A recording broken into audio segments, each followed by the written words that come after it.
Je rigole parce que je viens juste d'enregistrer cette vidéo en me rendant compte qu'à la fin, je n'avais pas appuyé sur le bouton enregistrer. Tu te demandes peut-être qui est cette personne qui marche dans la forêt et qui va te parler de ton couple. Ben, je m'appelle Charles Ariel, je suis le fondateur de Nouveau Couple.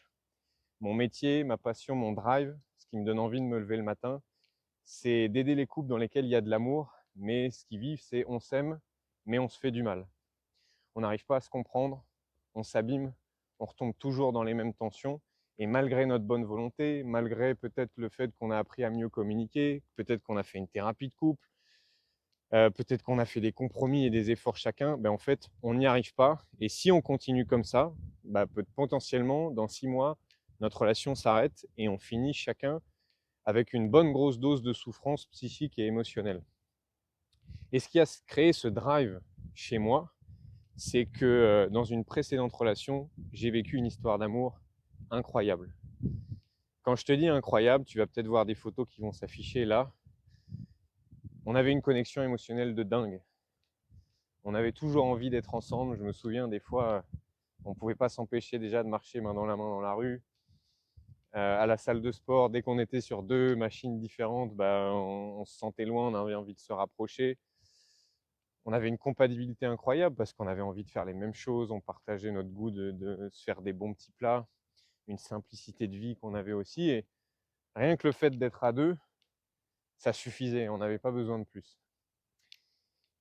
Et ça s'est pas passé comme ça puisque on avait tous les deux envie d'aller jusqu'au bout et jusqu'à ce que la mort nous sépare. Et c'était le projet, c'était enfant, mariage, jusqu'au jour où je fais ma demande en mariage.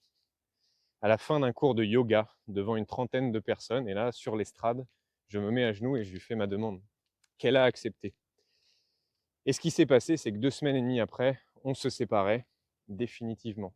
Et ça a créé un truc chez moi de me dire, putain, mais on n'a pas le droit de gâcher une histoire d'amour. Quand il y a deux personnes qui s'aiment, et le couple, c'est pour moi l'endroit le plus merveilleux sur Terre, c'est ce qui va te faire sentir le plus vivant, le plus entendu, le plus en sécurité, le plus joyeux. On n'a pas le droit de gâcher une histoire d'amour. On n'a pas le droit de laisser les tensions, etc., abîmer notre couple. On n'a pas le droit de passer à côté de ça. Et je vais essayer de me remettre dans la peau de celui que j'étais à l'époque pour t'expliquer comment ça se passait.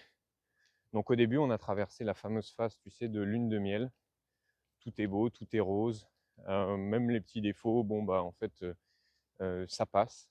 Et puis, les premières tensions ont commencé à apparaître.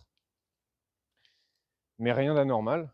Dans un couple, c'est pas Walt Disney. On sait que des fois, on se comprend, des fois, on se comprend pas. Des fois, on peut être en désaccord. Des fois, voilà. Sauf que les tensions, elles ont commencé à être de plus en plus fréquentes et de plus en plus intenses. C'est-à-dire qu'au début, bon, c'était des petites prises de bec. Puis au fur et à mesure, bah, le ton pouvait monter beaucoup plus, voire beaucoup, beaucoup plus.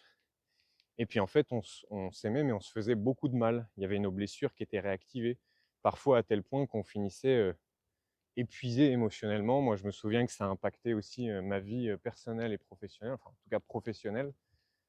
Et que des fois, je me levais le matin, mon système nerveux était en PLS, j'avais zéro énergie, zéro envie de travailler, des pensées négatives par rapport à ce qui se passait, et ça impactait toute ma vie.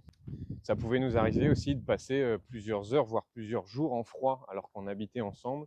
Et en fait, tu passes, et il n'y a rien de plus horrible, 2 jours sans parler, à quasiment ignorer l'autre, à vivre dans un climat d'insécurité. On vivait aussi, tu sais, c'est ces espèces de boucles infernales où en fait, il y en a un qui se ferme, qui se braque. En l'occurrence, c'était moi. Et puis, ma chérie de l'époque, qui elle voulait absolument communiquer et soit chercher de l'attention, soit me balancer des reproches, ce qui me refermait encore plus. Et en fait, là, on arrivait dans une danse où l'un a besoin de s'éloigner, l'autre a besoin de se rapprocher. Et ça, c'est ce qui pouvait faire dégénérer les choses. Il nous est arrivé aussi plusieurs fois de nous séparer, puis de nous remettre ensemble. Ce qui créait aussi une grande insécurité, puisque quand on se remettait ensemble, bah, chaque nouvelle tension, bah, on se disait, ok, bah, qu'est-ce qui va se passer en fait? Est-ce qu'on va de nouveau se séparer? Est-ce que l'autre va partir de la relation ou pas?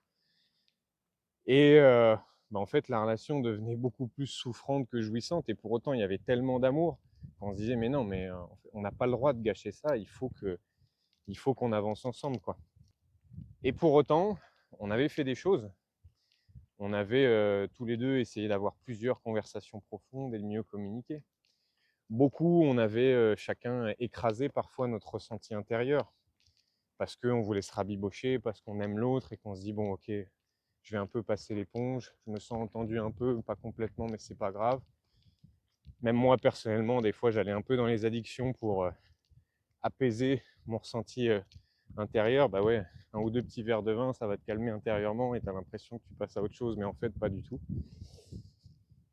On avait démarré aussi une thérapie, et puis moi je connaissais le mécanisme, j'ai accompagné des centaines de personnes à guérir de leurs blessures émotionnelles, donc je connais la mécanique des blessures émotionnelles, que l'un et l'autre on va avoir nos blessures activées. On a dépensé, je crois, 800 € à l'époque pour aller voir une très bonne thérapeute qui nous a bien aidés. Et ça a apaisé les choses sur un ou deux sujets, mais en fait ça n'a pas empêché que finalement on se sépare. Et aujourd'hui je sais, avec cette expérience, et à travers l'expérience de toutes les personnes qu'on a accompagnées, qu'il y a un ingrédient clé et fondamental qui permet de faire couple sans s'abîmer et avec une connexion émotionnelle de dingue.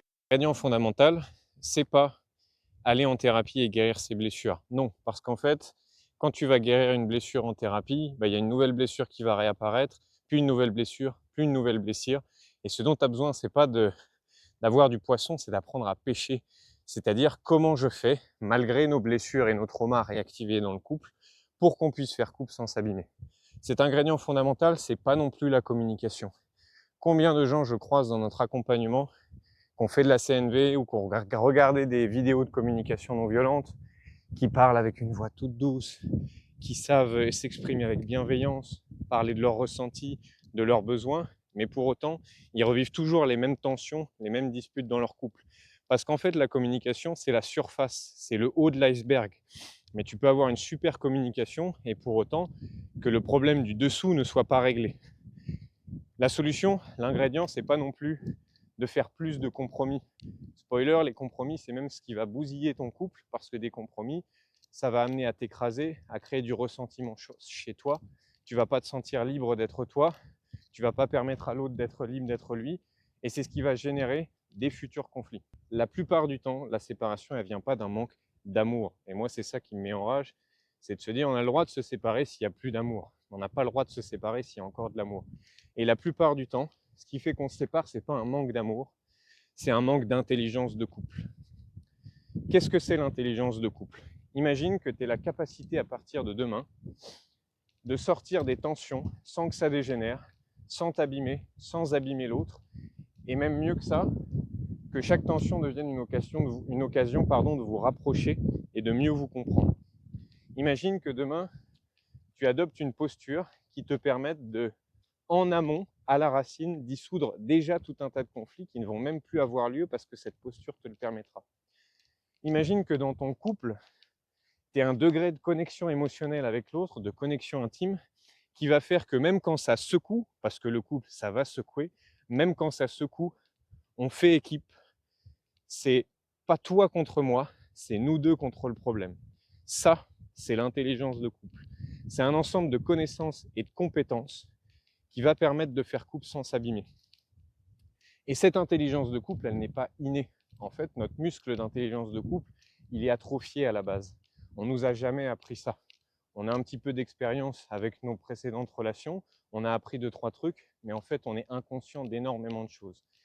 Et il y a une vraie différence entre un couple avec intelligence de couple et sans intelligence de couple. Je peux te dire que si à l'époque il y avait eu cette intelligence de couple présente dans la relation, ça ne se serait pas terminé comme ça. Et on serait en train de vivre une vie, cette fois-ci à la Walt Disney, avec des enfants et une relation incroyable. Et alors cette intelligence de couple, elle se développe, c'est ce qu'on enseigne nous avec Théo.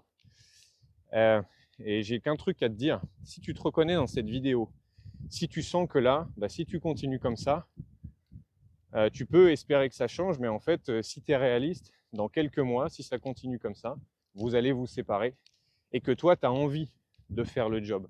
Tu as envie de sauver cette relation et de te dire, non mais en fait, on n'a pas le droit de gâcher une si belle relation. Si tu es prêt ou prête aussi à faire le boulot, parce que ce que je te propose là, c'est pas d'adopter des techniques de communication qui vont te permettre de mieux obtenir ce que tu attends de l'autre, de mieux le manipuler, etc. Si tu es prêt à faire le job, c'est-à-dire que tu es prêt à t'investir, à faire un vrai travail sur toi, et si tu es prêt aussi à prendre ta part de responsabilité, c'est-à-dire que tu as conscience qu'en fait dans le couple on est deux, et que c'est pas seulement l'autre qui a besoin de, de bouger, mais que c'est la dynamique du couple et toi aussi qui a besoin de bouger, je vais te proposer de postuler à une séance de bilan d'intelligence de couple. Cette séance, c'est une séance où on va faire le point sur la situation de ton couple, identifier qu'est-ce qui bloque et qui empêche ton couple de vraiment s'épanouir. Et puis, je te parlerai aussi de l'accompagnement nouveau couple qui va te permettre de développer cette intelligence de couple et tout simplement d'avoir les clés pour que ce soit l'amour qui règne. Parce que l'amour, il est présent dans la relation. Mais ce qui manque, c'est l'intelligence de couple. Cette séance, elle n'est pas pour tout le monde. Habituellement, elle coûte 120 €. Nous, on l'offre à certaines personnes en fonction des candidatures. Donc, tu vas avoir un formulaire à remplir avec plusieurs questions. Cette séance, elle n'est pas pour toi si c'est pas important pour toi que ça bouge maintenant. Si tu te dis, ah non, mais mon couple, je peux encore rester 1 mois, 2 mois, 6 mois comme ça, cette séance, elle n'est pas pour toi. Par contre, si tu te dis là, il faut que les choses changent maintenant, cette séance, elle est pour toi. Cette séance, elle n'est pas pour toi, encore une fois, si tu n'es pas prête à prendre ta part de responsabilité ou prêt. Et si tu te dis, non, de toute façon, le problème, c'est l'autre, et en fait, le but, c'est que l'autre change. Évidemment que l'autre a sa part de responsabilité, mais cette séance, elle est pour toi que si tu te dis, moi, de toute façon, je vais être moteur, le changement commence par moi et je vais être moteur de mon propre changement. Cette séance, elle peut se faire en solo ou en duo, c'est-à-dire que tu peux le faire avec ton ou ta partenaire, et c'est génial si il ou elle a envie. Et tu peux, et c'est ce qui se passe pour 80% des gens qu'on accompagne, la faire en solo. Et après, les gens rejoignent l'accompagnement. Ils font l'accompagnement en solo. Pourquoi? Parce que le 1 change le 2. Quand il y a un des deux danseurs qui change sa manière de danser, ça change le couple. Pour postuler, tu cliques sur le bouton juste en dessous. Ce qui va se passer, c'est qu'on va te demander de répondre au formulaire de manière détaillée. Si tu réponds en 3 mots, de toute façon, on ne va pas prendre ta candidature. Nous, on veut travailler avec des gens qui sont déterminés à faire bouger leur couple et qui donc prennent la peine de prendre 10 minutes pour remplir un formulaire. Une fois que tu as rempli le formulaire, tu auras un accusé de réception. On va étudier ta candidature et on va te rappeler dans les 24 heures qui suivent. Donc, il faudra que tu restes près de ton téléphone et on te dira, peut-être qu'on te posera quelques questions encore pour vérifier que c'est bien fait pour toi, et on te dira si oui ou non ta candidature est acceptée.